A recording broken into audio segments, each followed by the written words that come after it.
So my sister gave me a tabletop, and here's a picture of it with a little spray paint on it and some very clear epoxy resin on the top for a lubrication coat. Here you see me adding black epoxy. This is just clear epoxy with some black paint in it. And now I'm adding some gold epoxy, which is just a gold mica powder mixed with clear epoxy. And this is a green mica powder. Just spreading it around very randomly. This is a Shiraz color. It's a mica as well. The micas have a lot of sparkle to them. This is a teal color, and this is a pearl white color. And I'm just putting all these colors down. It looks like a complete hot mess right now. And now I'm just heating it a little bit so I'll be able to move it around, which is what I'm doing here. Just moving it around with my hand, just blending all the colors together. They start working together and against each other and start creating some really cool effects. And I really want to get the edges really well so it drips over the edges. And now I'm popping all the air bubbles, and now I'm putting a little white spray paint in that bottom corner there, and I'm covering it with a little black spray paint. And then I'm spritzing some isopropyl alcohol over it with a little gold mica powder mixed in. And that kind of granifies, gives it a granified effect. Here I'm just doing some more granified effect with black spray paint and the alcohol.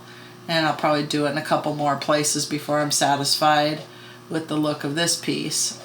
Finished with the granified. Now I'm adding a vein to it. Most stone, natural stone, has a vein in it, and fracture lines. So these are fracture lines.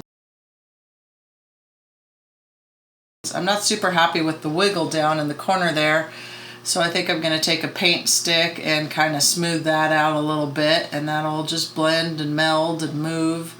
I'm going to apply some more heat and pop all the bubbles. Kind of comes out real glass-like looking when I'm done here. And here's a close-up of the granite effect and all the colors, and just how they kind of played off each other and melded together and moved around. And this is the corner where I did the white and the black spray paint, and it just kind of spidered out. And just doing a quick little flyover so you can see the whole piece a little bit closer up. And then it gets a chance to dry overnight and settle and move and create drips on the bottom, and then it has to be sanded.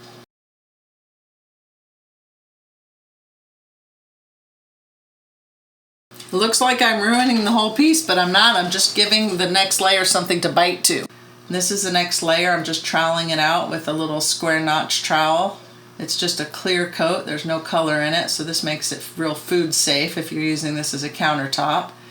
And now I'm just kind of patting out all those little trowel lines because I don't want to see any of those trowel lines. And now I'm popping all the bubbles, and it's just, again, going to come out real glass-like and create a lot of drips. This is going to dry overnight. There's all those drips on the back, so I'm taking my angle grinder and I need to smooth all those out so when you run your hand under it, you won't get stabbed or cut. Now I'm putting a top coat on it, real thick, with a wet roller. Now I'm taking a dry roller and going over it so I get out all those lap lines. And this is the final product. It's less shiny than if I didn't put that final coat on it.